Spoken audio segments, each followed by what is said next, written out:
The voice of Lil, Robert Ervin Howard. Muscat, like many another port, is a haven for the drifters of many nations who bring their tribal customs and peculiarities with them. Turk rubs shoulders with Greek and Arab squabbles with Hindu. The tongues of half the Orient resound in the loud smelly bazaar. Therefore it did not seem particularly incongruous to hear, as I leaned on a bar tended by a smirking Eurasian, the musical notes of a Chinese gong sound clearly through the lazy hum of native traffic. There was certainly nothing so startling in those mellow tones that the big Englishman next me should start and swear and spill his whiskey and soda on my sleeve. He apologized and berated his clumsiness with honest profanity, but I saw he was shaken. He interested me as his type always does. A fine upstanding fellow he was, over 6 feet tall, broad-shouldered, narrow-hipped, heavy-limbed. The perfect fighting man, round-faced, blue-eyed and tawny-haired. His breed is old as Europe, and the man himself brought to mind vague legendary characters Hengist, Head, Serduk-born rovers and fighters of the original Anglo-Saxon stock. I saw, furthermore, that he was in a mood to talk. I introduced myself, ordered drinks and waited. My specimen thanked me, muttered to himself, quaffed his liquor hastily and spoke abruptly. You're wondering why a grown man should be so suddenly upset by such a small thing. Well, I admit the damned gong gave me a start. It's that Fulio Tai Lao, bringing his nasty joss sticks and Buddhas into a decent town for a halfpenny. I'd bribe some Muslim fanatic to cut his yellow throat and sink his confounded gong into the Gulf. And I'll tell you why I hate the thing. My name, said my Saxon, is Bill Kirby. It was in Djibouti on the Gulf of Aden that I met John Conrad. A slim, keen-eyed young New Englander he was, professor too, for all his youth. Victim of obsession also, like most of his kind.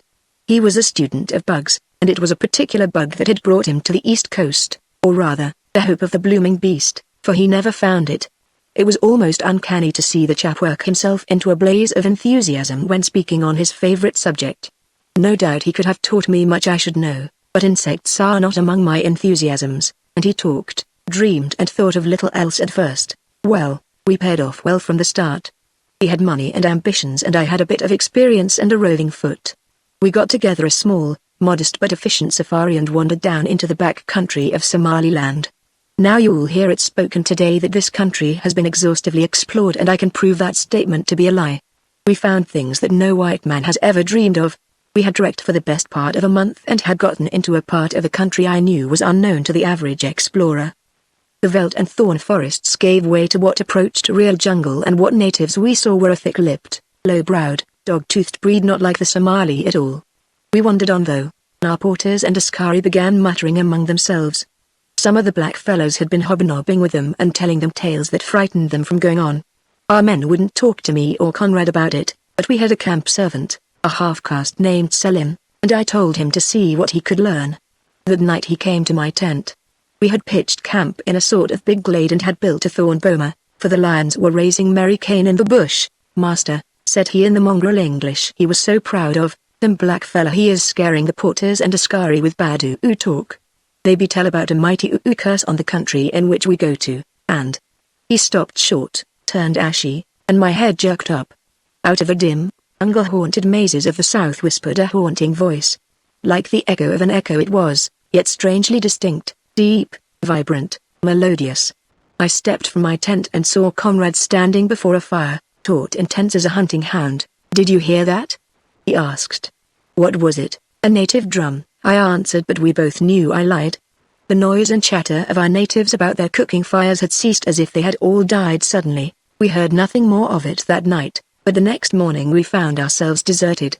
The black boys had decamped with all the luggage they could lay hand to. We held a council of war, Conrad, Selim and I. The half-caste was scared pink, but the pride of his white blood kept him carrying on. What now? I asked Conrad. We've our guns and enough supplies to give us a sporting chance of reaching the coast. Listen. He raised his hand. Out across the bush country throbbed again that haunting whisper. We'll go on. I'll never rest until I know what makes that sound. I never heard anything like it in the world before. The jungle will pick our belly bones, I said. He shook his head. Listen, said he. It was like a call. It got into your blood. It drew you as a fake ear's music draws a cobra. I knew it was madness. But I didn't argue. We cached most of our duffel and started on. Each night we built a thorn boma and sat inside it while the big cats yowled and grunted outside. And ever clearer as we worked deeper and deeper in the jungle mazes, we heard that voice.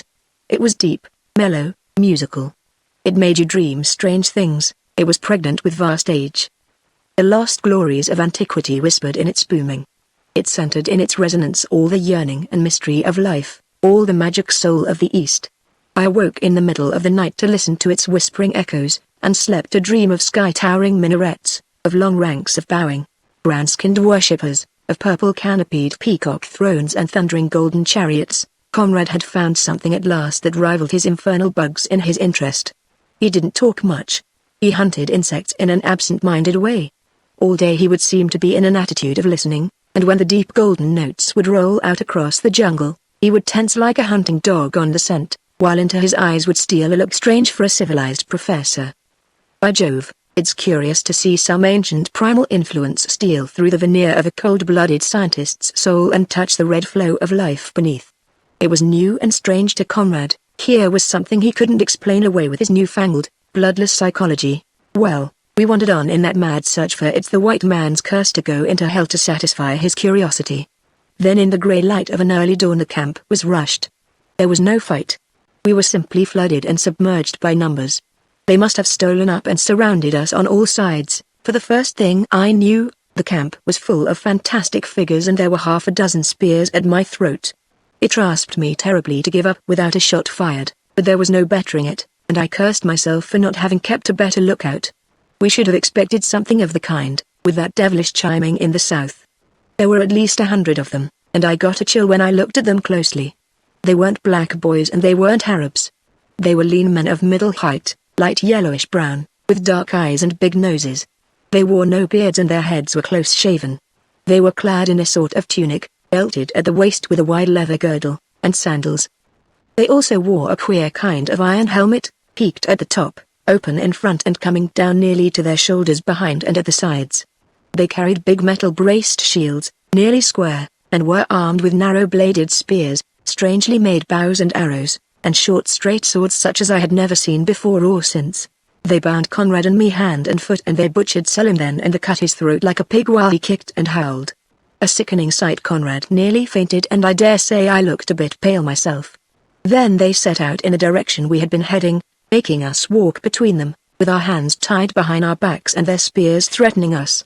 They brought along our scantry dunnage, but from the way they carried the guns I didn't believe they knew what those were for. Scarcely a word had been spoken between them, and when I essayed various dialects I only got the prod of a spear point. Their silence was a bit ghostly and altogether ghastly. I felt as if we'd been captured by a band of spooks. I didn't know what to make of them. They had the look of the Orient about them but not the Orient with which I was familiar, if you understand me. Africa is of the East but not one with it. They looked no more African than a Chinaman does. This is hard to explain. But I'll say this, Tokyo is Eastern, and Benares is equally so, but Benares symbolizes a different, older phase of the Orient, while Peking represents still another, and older one. These men were of an Orient I had never known. They were part of an East older than Persia, older than Assyria, older than Babylon.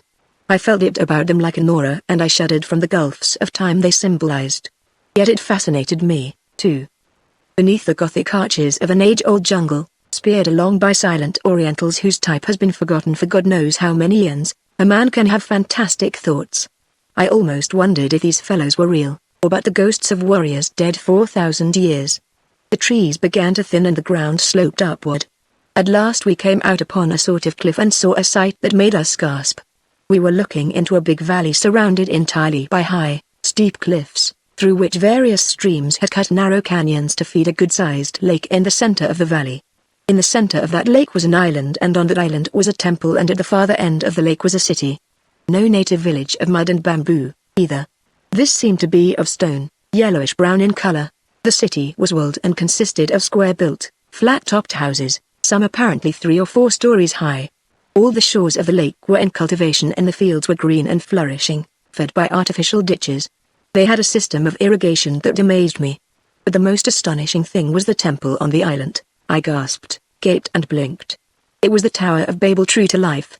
Not as tall or as big as I'd imagined it, but some 10 tiers high and sullen and massive just like the pictures, with that same intangible impression of evil hovering over it. Then as we stood there, From that vast pile of masonry that floated out across the lake, that deep resonant booming close and clear now, and the very cliffs seemed to quiver with the vibrations of that music-laden air. I stole a glance at Conrad. He looked all at sea. He was of that class of scientists who have the universe classified and pigeonholed and everything in its proper little nook. By Jove! It knocks them in a heap to be confronted with the paradoxical unexplainable shouldn't be more than it does common chaps like you and me, who haven't much preconceived ideas of things in general. The soldiers took us down a stairway cut into the solid rock of the cliffs, and we went through irrigated fields where shaven-headed men and dark-eyed women paused in their work to stare curiously at us. They took us to a big, iron-braced gate where a small body of soldiers equipped like our captors challenged them, and after a short parley we were escorted into the city. It was much like any other eastern city, men, women and children going to and fro, arguing, buying and selling. But all in all, it had that same effect of apartness of vast antiquity. I couldn't classify the architecture any more than I could understand the language. The only thing I could think of as I stared at those squat, square buildings was the huts certain low-caste, mongrel peoples still build in the valley of the Euphrates in Mesopotamia. Those huts might be a degraded evolution from the architecture in that strange African city. Our captors took us straight to the largest building in the city, and while we marched along the streets, we discovered that the houses and walls were not of stone after all, but a sort of brick. We were taken into a huge columned hall before which stood ranks of silent soldiery, and taken before a dais up which led broad steps. Armed warriors stood behind and on either side of the throne, a scribe stood beside it, girls clad in ostrich plumes lounged on the broad steps, and on the throne sat a grim-eyed devil who alone of all the men of that fantastic city wore his hair long. He was black-bearded, wore a sort of crown and had the haughtiest, cruelest face I ever saw on any man. An Arab sheikh or Turkish shah was a lamb beside him. He reminded me of some artist's conception of Belshazzar or the Pharaoh's a king who was more than a king in his own mind, and the A's of his people a king who was at once king and high priest and god. Our escort promptly prostrated themselves before him and knocked their heads on the matting until he spoke a languid word to the scribe and this personage signed for them to rise. They rose, and the leader began a long rigmarole to the king, while the scribe scratched away like mad on a clay tablet, and Conrad and I stood there like a pair of blooming gaping jackasses, wondering what it was all about. Then I heard a word repeated continually, and each time he spoke it, he indicated us. The word sounded like Akkadian, and suddenly my brain reeled with the possibilities it betokened. It couldn't be, yet it had to be. Not wanting to break in on the conversation and maybe lose my bally head, I said nothing, and at last the king gestured and spoke. The soldiers bowed again and seizing us, hustled us roughly from the royal presence into a columned corridor, across a huge chamber and into a small cell where they thrust us and locked the door. There was only a heavy bench and one window, closely barred. My heavens, Bill, exclaimed Conrad, who could have imagined anything equal to this? It's like a nightmare or a tale from the Arabian Nights. Where are we? Who are these people? You won't believe me, I said, but you've read of the ancient empire of Sumeria. Certainly, it flourished in Mesopotamia some 4,000 years ago. But what, by Jove? He broke off, staring at me wide-eyed as the connection struck him. I leave it to you what the descendants of an Asia Minor kingdom are doing in East Africa, I said, feeling for my pipe, but it must be the Sumerians built their cities of sun-dried brick. I saw men making bricks and stacking them up to dry along the lake shore. The mud is remarkably like that you find in the Tigris and Euphrates Valley. Likely that's why these chaps settled here. The Sumerians wrote on clay tablets by scratching the surface with a sharp point, just as the chap was doing in the throne room. Then look at their arms, dress and physiognomy. I've seen their art carved on stone and pottery and wondered if those big noses were part of their faces or part of their helmets. And look at that temple in the lake. A small counterpart of the temple reared to the god Enlil in Nippur, which probably started the myth of the Tower of Babel. But the thing that clinches it is the fact that they referred to us as Akkadians. Their empire was conquered and subjugated by Sargon of Akkad in 2750 before Christ. If these are descendants of a band who fled their conqueror, it's natural that, pent in these hinterlands and separated from the rest of the world, they'd come to call all outlanders Akkadians, much as secluded Oriental nations call all Europeans Franks in memory of Martel's warriors who scuttled them at Tours. Why do you suppose they haven't been discovered before now? Well, if any white man's been here before, they took good care he didn't get out to tell his tale. I doubt if they wonder much, probably think the outside world's overrun with bloodthirsty Akkadians. At this moment the door of our cell opened to admit a slim young girl, clad only in a girdle of silk and golden breastplates. She brought us food and wine, and I noted how lingeringly she gazed at Conrad. And to my surprise she spoke to us in fair Somali. "Where are we?" I asked her. "What are they going to do with us?" "Who are you?" "I am Naluna, the dancer of Elil," she answered, and she looked as lithe as a she-panther she was. "I am sorry to see you in this place. No Akkadian goes forth from here alive." "Nice friendly sort of chaps," I grunted, but glad to find someone I could talk to and understand. "And what's the name of this city?" "This is Eridu," said she. "Our ancestors came here many ages ago from ancient Sumer, many moons to the east. They were driven by a great and cruel king, Sargon of the Akkadians' desert people. But our ancestors would not be slaves like their kin, so they fled, thousands of them in one great band, and traversed many strange, savage countries before they came to this land." Beyond that her knowledge was very vague and mixed up with myths and improbable legends. Conrad and I discussed it afterward, wondering if the old Sumerians came down the west coast of Arabia and crossed the Red Sea about where Mocha is now, or if they went over the Isthmus of Suez and came down on the African side. I'm inclined to the last opinion. Likely the Egyptians met them as they came out of Asia Minor and chased them south. Conrad thought they might have made most of the trip by water, because, as he said, the Persian Gulf ran up something like 130 miles farther than it does now, and Old Eridu was a seaport town. But just at the moment something else was on my mind. "Where did you learn to speak Somali?" I asked Naluna. "When I was little," she answered, "I wandered out of the valley and into the jungle where a band of raiding black men caught me. They sold me to a tribe who lived near the coast and I spent my childhood among them. But when I had grown into girlhood I remembered Eridu, and one day I stole a camel and rode across many leagues of veldt and jungle and so came again to the city of my birth. In all Eridu I alone can speak a tongue not mine own, except for the black slaves, and they speak not at all, for we cut out their tongues when he captured them. The people of Eridu go not forth beyond the jungles, and they traffic not with the black peoples who sometimes come against us, except as they take a few slaves." I asked her why they killed our camp servant, and she said that it was forbidden for blacks and whites to mate in Eridu, and the offspring of such union was not allowed to live. They didn't like the poor beggar's color.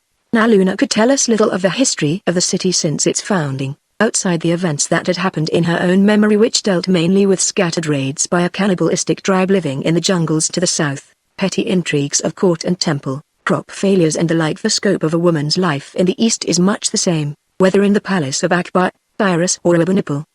But I learned that the ruler's name was Sostorus and that he was both high priest and king, just as the rulers were in Old Sumer, 4,000 years ago. Enlil was their god, who abode in the temple in the lake, and the deep booming we had heard was, Naluna said, the voice of the god. At last she rose to go, casting a wistful look at Conrad, who sat like a man in a trance, for once his confounded bugs were clean out of his mind. "Well," said I, "what do you think of it, young fella me lad?" "It's incredible," said he, shaking his head. "It's absurd, an intelligent tribe living here 4,000 years and never advancing beyond their ancestors." "You're stung with the bug of progress," I told him cynically, cramming my pipe bowl full of weed. "You're thinking of the mushroom growth of your own country. You can't generalize on an Oriental from a Western viewpoint. What about China's famous long sleep? As for these chaps, you forget they're no tribe but the tag end of a civilization that lasted longer than any has lasted since. They passed the peak of their progress thousands of years ago. With no intercourse with the outside world and no new blood to stir them up, these people are slowly sinking in the scale. I'd wager their culture and art are far inferior to that of their ancestors. Then why haven't they lapsed into complete barbarism?" "Maybe they have, to all practical purposes," I answered, beginning to draw on my old pipe. "They don't strike me as being quite the proper thing for offsprings of an ancient and honorable civilization. But remember, they grew slowly and their retrogression is bound to be equally slow. Sumerian culture was unusually virile. Its influence is felt in Asia Minor today. The Sumerians had their civilization when our bloomin' ancestors were scrapping with cave bears and saber-toothed tigers, so to speak. At least the Aryans hadn't passed the first milestones on the road to progress, whoever their animal neighbors were. Old Eridu was a seaport of consequence as early as 6500 before Christ. From then to 2750 before Christ is a bit of time for any empire. What other empire stood as long as the Sumerian? The Akkadian dynasty established by Sargon stood 200 years before it was overthrown by another Semitic people, the Babylonians, who borrowed their culture from Akkadian Sumer just as Rome later stole hers from Greece. The Elamitish Kassite dynasty supplanted the original Babylonian. The Assyrian and the Chaldean followed well, You know the rapid succession of dynasty on dynasty in Asia Minor, one Semitic people overthrowing another, until the real conquerors hove in view on the eastern horizon their Aryan Medes and Persians who were destined to last scarcely longer than their victims. Compare each fleeting kingdom with the long dreamy reign of the ancient pre-Semitic Sumerians. We think the Minoan age of Crete is a long time back, but the Sumerian Empire of Ur was already beginning to decay before the rising power of Sumerian Nippur, before the ancestors of the Cretans had emerged from the Neolithic age. The Sumerians had something the succeeding Hamites, Semites and Aryans lacked.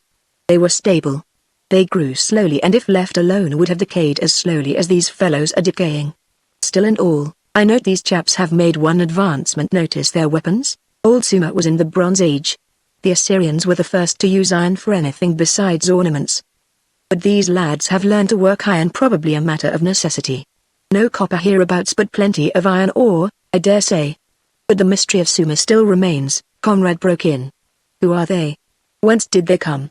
Some authorities maintain they were of Dravidian origin, akin to the Basques. It won't stick, me lad, said I. Even allowing for possible admixture of Aryan or Turanian blood in the Dravidian descendants, you can see at a glance these people are not of the same race. But their language, Conrad began arguing, which is a fair way to pass the time while you're waiting to be put in the cooking pot, but doesn't prove much except to strengthen your own original ideas. Now Luna came again about sunset with food, and this time she sat down by Conrad and watched him eat. Seeing her sitting thus, elbows on knees and chin on hands, devouring him with her large, lustrous dark eyes, I said to the professor in English, so she wouldn't understand, the girl's badly smitten with you, play up to her. She's our only chance. He blushed like a blooming schoolgirl. I've a fiancé back in the States. Blow your fiancé, I said. Is it she that's going to keep the bally heads on our blighted shoulders? I tell you this girl's silly over you. Ask her what they're going to do with us. He did so and Naluna said, your fate lies in the lap of Enlil, and the brain of Sostoras, I muttered. Naluna, what was done with the guns that were taken from us? She replied that they were hung in the temple of Enlil as trophies of victory. None of the Sumerians was aware of their purpose. I asked her if the natives they sometimes fought had never used guns and she said no. I could easily believe that, seeing that there are many wild tribes in those hinterlands who've scarcely seen a single white man. But it seemed incredible that some of the Arabs who've raided back and forth across Somaliland for 1,000 years hadn't stumbled onto Eridu and shot it up. But it turned out to be true, just one of those peculiar quirks and backheadies in events like the wolves and wildcats you still find in New York State, or those queer pre-Aryan peoples you come onto in small communities in the hills of Connaught and Galway. I'm certain that big slave raids had passed within a few miles of Eridu, yet the Arabs had never found it and impressed on them the meaning of firearms, so I told Conrad, play up to her, you chump. If you can persuade her to slip us a gun, we've a sporting chance. So Conrad took heart and began talking to Naluna in a nervous sort of manner.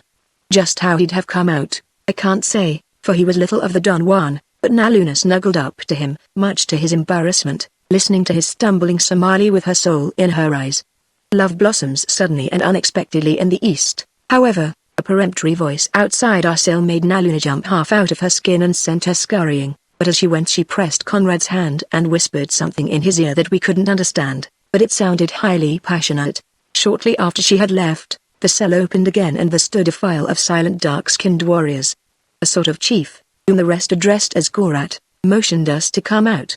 Then down a long, dim, colonnaded corridor we went, in perfect silence except for the soft scruff of their sandals and the tramp of our boots on the tiling. An occasional torch flaring on the walls or in a niche of the columns lighted the way vaguely. At last we came out into the empty streets of the silent city. No sentry paced the streets or the walls, no lights showed from inside the flat-topped houses. It was like walking a street in a ghost city. Whether every night in Eridu was like that or whether the people kept indoors because it was a special and awesome occasion, I haven't an idea. We went on down the streets toward the lakeside of the town. There we passed through a small gate in the wall over which, I noted with a slight shudder, a grinning skull was carved and found ourselves outside the city. A broad flight of steps led down to the water's edge and the spears at our backs guided us down them. There a boat waited, a strange high-prowed affair whose prototype must have plied the Persian Gulf in the days of old Eridu. 4 black men rested on their oars. When they opened their mouths I saw their tongues had been cut out. We were taken into the boat, our guards got in and we started a strange journey. Out on the silent lake we moved like a dream, whose silence was broken only by the low rippling of the long, slim, golden work tours through the water. The stars flecked the deep blue gulf of the lake with silver points. I looked back and saw the silent city of Eridu sleeping beneath the stars. I looked ahead and saw the great dark bulk of the temple loom against the stars. The naked black mutes pulled the shining oars and the silent warriors sat before and behind us with their spears, helms and shields. It was like the dream of some fabulous city of Harun al-Rasid's time, or of Suleiman ben Daud's, and I thought how blooming incongruous Conrad and I looked in that setting, with our boots and dingy, tattered khakis. We landed on the island and I saw it was girdled with masonry built up from the water's edge in broad flights of steps which circled the entire island. The whole seemed older, even, than the city the Sumerians must have built it when they first found the valley, before they began on the city itself. We went up the steps, that were worn deep by countless feet, to a huge set of iron doors in the temple, and here Gorat laid down his spear and shield, dropped on his belly and knocked his helmed head on the great sill. Someone must have been watching from a loophole, for from the top of the tower sounded one deep golden note and the doors swung silently open to disclose a dim, torch-lighted entrance. Gorat rose and led the way, following with those confounded spears pricking our backs. We mounted a flight of stairs and came onto a series of galleries built on the inside of each tier and winding around and up. Looking up, it seemed much higher and bigger than it had seemed from without. The vague, half-lighted gloom, the silence and the mystery gave me the shudders. Conrad's face gleamed white in the semi-darkness. The shadows of past ages crowded in upon us, chaotic and horrific, and I felt as through the ghosts of all the priests and victims who had walked those galleries for 4,000 years were keeping pace with us. The vast wings of dark, forgotten gods hovered over that hideous pile of antiquity. We came out on the highest tier. There were 3 circles of tall columns, one inside the other, and I want to say that for columns built of sun-dried brick, these were curiously symmetrical. But there was none of the grace and open beauty of, say, Greek architecture. This was grim, sullen, monstrous, something like the Egyptian, not quite so massive but even more formidable in starkness and architecture, symbolizing an age when men were still in the dawn shadows of creation and dreamed of monstrous gods. Over the inner circle of columns was a curving roof, almost a dome. How they built it, or how they came to anticipate the Roman builders by so many ages, I can't say, for it was a startling departure from the rest of their architectural style, but there it was. And from this dome-like roof hung a great round shining thing that caught the starlight in a silver net. I knew then what we had been following for so many mad miles. It was a great gong, the voice of El-Lil. It looked like jade, but I'm not sure to this day. But whatever it was the symbol on which the faith and cult of the Sumerians hung, their symbol of the godhead itself. And I know now Luna was right when she told us that her ancestors brought it with them on that long, grueling trek, ages ago, when they fled before Sargon's wild riders. And how many eons before that in time must it have hung in El-Lil's temple in Nippur, or old Eridu, booming out its mellow threat or promise over the dreamy valley of the Euphrates, or across the green foam of the Persian Gulf. They stood us just within the first ring of columns, and out of the shadows somewhere, looking like a shadow from the past himself, came old Sostorres, the priest-king of Eridu. He was clad in a long robe of green, covered with scales like a snake's hide, and it rippled and shimmered with every step he took.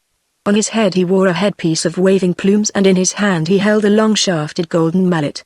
He tapped the gong lightly, and golden waves of sound flowed over us like a wave, suffocating us in its exotic sweetness. And then Naluna came. I never knew if she came from behind the columns or up through some trap floor. One instant the space before the gong was bare. The next she was dancing like a moonbeam on a pool. She was clad in some light, shimmery stuff that barely veiled her sinuous body and lithe limbs. And she danced before Sostorres in the voice of El-Lil as women of her breed had danced in old Sumer 4,000 years ago. I can't begin to describe that dance. It made me freeze and tremble and burn inside. I heard Conrad's breath come in gasps, and he shivered like a reed in the wind. From somewhere sounded music that was old when Babylon was young, music as elemental as the fire in a tigress' eyes, and as soulless as an African midnight. And Naluna danced. Dancing was a whirl of fire and wind and passion and all elemental forces. From all basic, primal fundamentals she drew underlying principles and combined them in one spin wheel of motion. She narrowed the universe to a dagger point of meaning, and her flying feet and shimmering body wove out the mazes of that one central thought. A dancing stunned, exalted, maddened and hypnotized.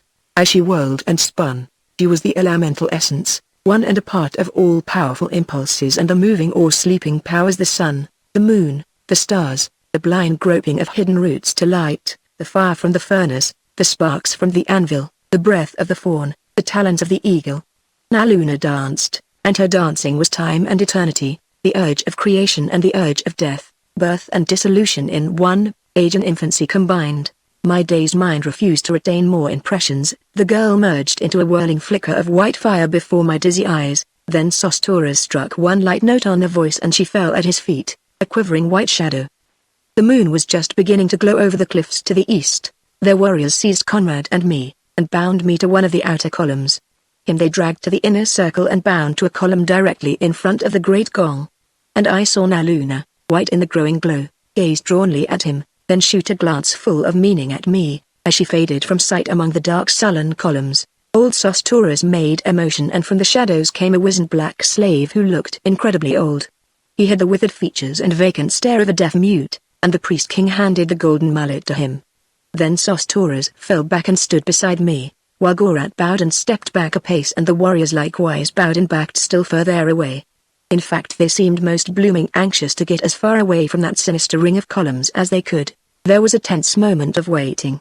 I looked out across the lake at the high, sullen cliffs that girt the valley, at the silent city lying beneath the rising moon. It was like a dead city. The whole scene was most unreal, as if Conrad and I had been transported to another planet or back into a dead and forgotten age. Then the black mute struck the gong. At first it was a low, mellow whisper that flowed out from under the black man's steady mallet. But it swiftly grew in intensity. The sustained, increasing sound became nerve-wracking. It grew unbearable. It was more than mere sound. The mute evoked a quality of vibration that entered into every nerve and racked it apart. It grew louder and louder until I felt that the most desirable thing in the world was complete deafness, to be like that blank-eyed mute who neither heard nor felt the perdition of sound he was creating. And yet I saw sweat beading his ape-like brow. Surely some thunder of that brain-shattering cataclysm re-echoed in his own soul. El-Lil spoke to us and death was in his voice. Surely, if one of the terrible, black gods of past ages could speak, he would speak in just such tongue. There was neither mercy, pity nor weakness in its roar. It was the assurance of a cannibal god to whom mankind was but a plaything and a puppet to dance on his string. Sound can grow too deep, too shrill or too loud for the human ear to record. Not so with the voice of El-Lil, which had its creation in some inhuman age when dark wizards knew how to rack brain, body and soul apart. Its depth was unbearable, its volume was unbearable, yet ear and soul were keenly alive to its resonance and did not grow mercifully numb and dulled. And its terrible sweetness was beyond human endurance, suffocated us in a smothering wave of sound that yet was barbed with golden fangs. I gasped and struggled in physical agony.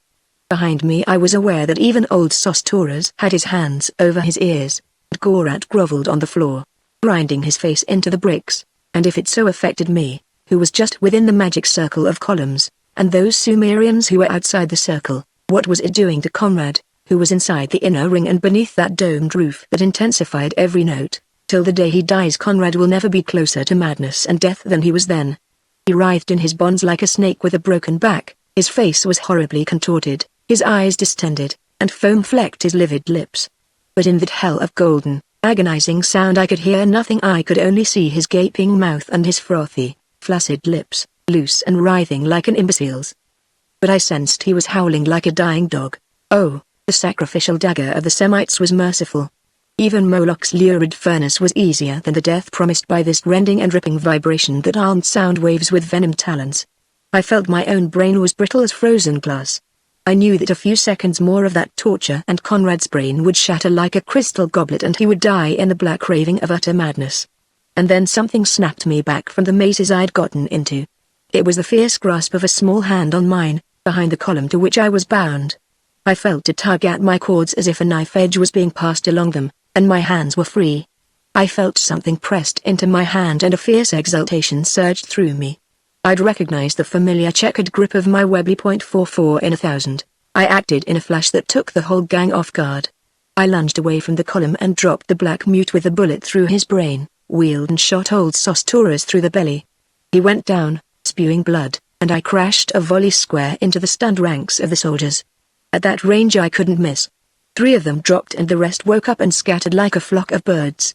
In a second the place was empty except for Conrad, Naluna and me, and the men on the floor.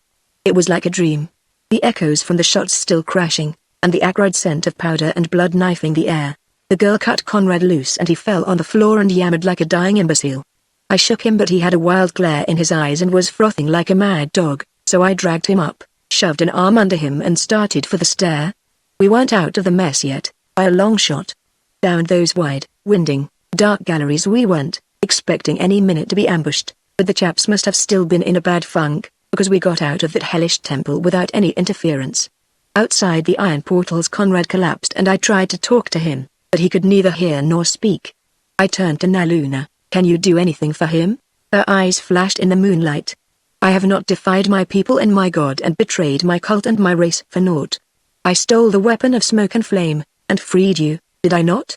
I love him and I will not lose him now. She darted into the temple and was out almost instantly with a jug of wine. She claimed it had magical powers. I don't believe it. I think Conrad simply was suffering from a sort of shell shock from close proximity to that fearful noise, and that lake water would have done as well as the wine. But Naluna poured some wine between his lips and emptied some over his head, and soon he groaned and cursed. See, she cried triumphantly, the magic wine has lifted the spell Lil put on him. And she flung her arms around his neck and kissed him vigorously. My God, Il, he groaned, sitting up and holding his head. What kind of a nightmare is this? Can you walk, old chap? I asked. I think we've stirred up a bloomin' hornet's nest and we'd best leg it out of here. I'll try. He staggered up, Naluna helping him.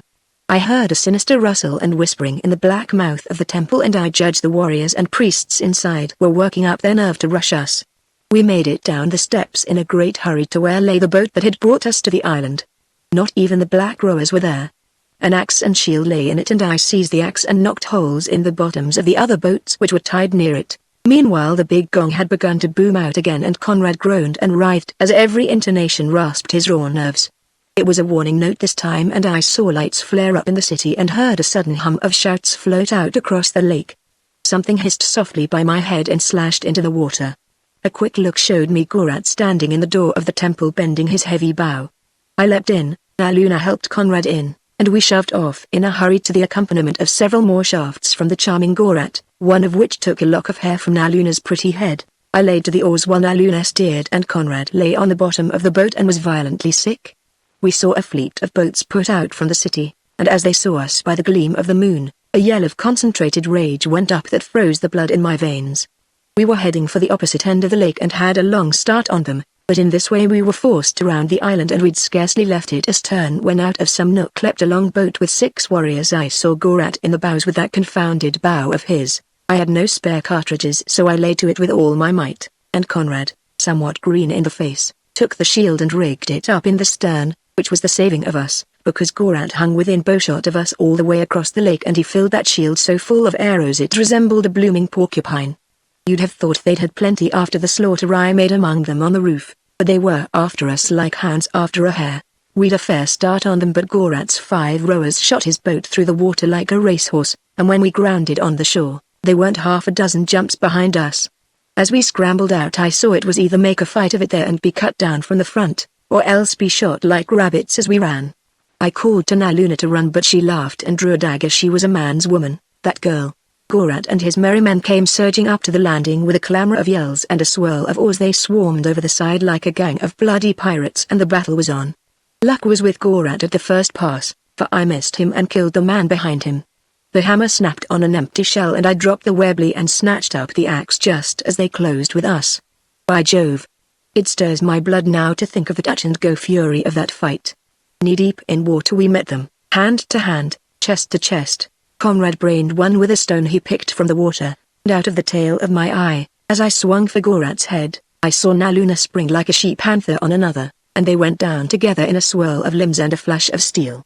Gorat's sword was thrusting for my life, but I knocked it aside with the axe, and he lost his footing and went down, for the lake bottom was solid stone there, and treacherous as sin.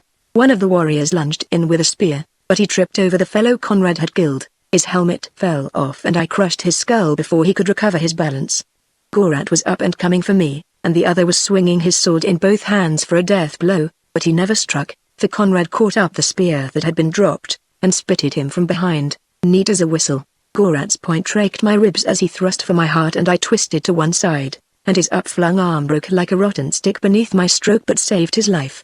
He was game. They were all game, or they'd never have rushed my gun. He sprang in like a blood-mad tiger, hacking for my head. I ducked and avoided the full force of the blow but couldn't get away from it altogether, and it laid my scalp open in a 3-inch gash, clear to the bone. Here's the scar to prove it. Blood blinded me and I struck back like a wounded lion, blind and terrible, and by sheer chance I landed squarely. I felt the axe crunch through metal and bone, the haft splintered in my hand, and there was Gorat dead at my feet in a horrid welter of blood and brains. I shook the blood out of my eyes and looked about for my companions. Conrad was helping Naluna up, and it seemed to me she swayed a little. There was blood on her bosom, but it might have come from the red dagger she gripped in a hand stained to the wrist. God. It was a bit sickening, to think of it now. The water we stood in was choked with corpses and ghastly red. Naluna pointed out across the lake, and we saw Eridu's boats sweeping down on us a good way off as yet, but coming swiftly. She led us at a run away from the lake's edge. My wound was bleeding as only a scalp wound can bleed, but I wasn't weakened as yet. I shook the blood out of my eyes, saw Naluna stagger as she ran, and tried to put my arm about her to steady her. But she shook me off. She was making for the cliffs, and we reached them out of breath. Naluna leaned against Conrad and pointed upward with a shaky hand, breathing in great, sobbing gasps. I caught her meaning. A rope ladder led upward. I made her go first with Conrad following. I came after him, drawing the ladder up behind me. We'd gotten some halfway up when the boats landed and the warriors raced up the shore, loosing their arrows as they ran. But we were in the shadow of the cliffs, which made aim uncertain, and most of the shafts fell short or broke on the face of the cliff. One stuck in my left arm, but I shook it out and didn't stop to congratulate the marksman on his eye. Once over the cliff's edge, I jerked the ladder up and tore it loose, and then turned to see Naluna sway and collapse in Conrad's arms. We laid her gently on the grass, but a man with half an eye could tell she was going fast. I wiped the blood from her bosom and stared aghast. Only a woman with a great love could have made that run and that climb with such a wound as that girl had under her heart. Conrad cradled her head in his lap and tried to falter a few words. She weakly put her arms around his neck and drew his face down to hers. "Weep not for me, my lover," she said, as her voice weakened to a whisper. "Thou hast been mine aforetime, as thou shalt be again. In the mud huts of the old river, before Suma was, when we tended the flocks, we were as one. In the palaces of old Eridu, before the barbarians came out of the east, we loved each other. Aye, on this very lake have we floated in past ages, living and loving, thou and I. So weep not, my lover, for what is one little life when we have known so many and shall know so many more? And in each of them, thou art mine and I am thine. But thou must not linger. Hark! They clamour for thy blood below. But since the ladder is destroyed, there is but one other way by which they may come upon the cliffs, the place by which they brought thee into the valley. Haste. They will return across the lake, scale the cliffs there and pursue thee, but thou mayst escape them if thou best swift. And when thou hearest the voice of Alil, remember, living or dead, Naluna loves thee with a love greater than any god. But one boon I beg of thee," she whispered, her heavy lids drooping like a sleepy child's. "Press, I beg thee, thy lips on mine, my master, before the shadows utterly enfold me, then leave me here and go. Weep not, O my lover, for what is one little life to us who have loved in so many?" Conrad wept like a blithering baby, and so did I, by Judas, and I'll stamp the lousy brains out of the jackass who twits me for it. We left her with her arms folded on her bosom and a smile on her lovely face, and if there's a heaven for Christian folk, she's there with the best of them, on my oath. Well, we reeled away in the moonlight and my wounds were still bleeding and I was about done in. All that kept me going was a sort of wild beast instinct to live, I fancy, for if I was ever near to lying down and dying, it was then. We'd gone perhaps a mile when the Sumerians played their last ace. I think they'd realized we'd slipped out of their grasp and had too much start to be caught. At any rate, all at once that damnable gong began booming. I felt like howling like a dog with rabies. This time it was a different sound. I never saw or heard of a gong before or since whose notes could convey so many different meanings. This was an insidious call, a luring urge, yet a peremptory command for us to return. It threatened and promised, if its attraction had been great before we stood on the tower of Ervin and felt its full power. Now it was almost irresistible. It was hypnotic. I know now how a bird feels when charmed by a snake and how the snake himself feels when the fake ears play on their pipes. I can't begin to make you understand the overpowering magnetism of that call. It made you want to writhe and tear at the air and run back, blind and screaming, as a hare runs into a python's jaws. I had to fight it as a man fights for his soul. As for Conrad, it had him in its grip. He halted and rocked like a drunken man. "It's no use," he mumbled thickly. "It drags at my heartstrings, it's fettered my brain and my soul, it embraces all the evil lure of all the universes. I must go back." And he started staggering back the way we had come toward that golden life floating to us over the jungle. But I thought of the girl Naluna that had given up her life to save us from that abomination, and a strange fury gripped me. "See here!" I shouted. "This won't do, you bloody fool. You're off your bally bin. I won't have it, do you hear?" But he paid no heed, shoving by me with eyes like a man in a trance, so I let him have it, an honest right hook to the jaw that stretched him out dead to the world. I slung him over my shoulder and reeled on my way, and it was nearly an hour before he came to, quite sane and grateful to me. Well, we saw no more of the people of Eridu. Whether they trailed us at all or not, I haven't an idea. We could have fled no faster than we did, for we were fleeing the haunting, horrible mellow whisper that dogged us from the south. We finally made it back to the spot where we'd cached our dunnage, and then, armed and scantily equipped, we started the long trek for the coast. Maybe you read or heard something about 2 emaciated wanderers being picked up by an elephant hunting expedition in the Somaliland back country, dazed and incoherent from suffering. Well, we were about done for, I'll admit, but we were perfectly sane. The incoherent part was when we tried to tell our tale and the blasted idiots wouldn't believe it. They patted our backs and talked in a soothing tone and poured whiskey and sodas down us. We soon shut up, seeing we'd only be branded as liars or lunatics. They got us back to Djibouti, and both of us had had enough of Africa for a spell. I took ship for India and Conrad went the other way, couldn't get back to New England quick enough, where I hope he married that little American girl and is living happily. A wonderful chap, for all his damnable bugs. As for me, I can't hear any sort of a gong today without starting. On that long, grueling trek I never breathed easily until we were beyond the sound of that ghastly voice. You can't tell what a thing like that may do to your mind. It plays the very deuce with all rational ideas. I still hear that hellish gong in my dreams, sometimes, and see that silent, hideously ancient city in that nightmare valley. Sometimes I wonder if it's still calling to me across the years. But that's nonsense. Anyway, there's the yarn as it stands, and if you don't believe me, I won't blame you at all. But I prefer to believe Bill Kirby, for I know his breed from hang just down, and know him to be like all the rest, truthful, aggressive, profane, restless, sentimental and straightforward, a true brother of the roving, fighting, adventuring sons of Aryan.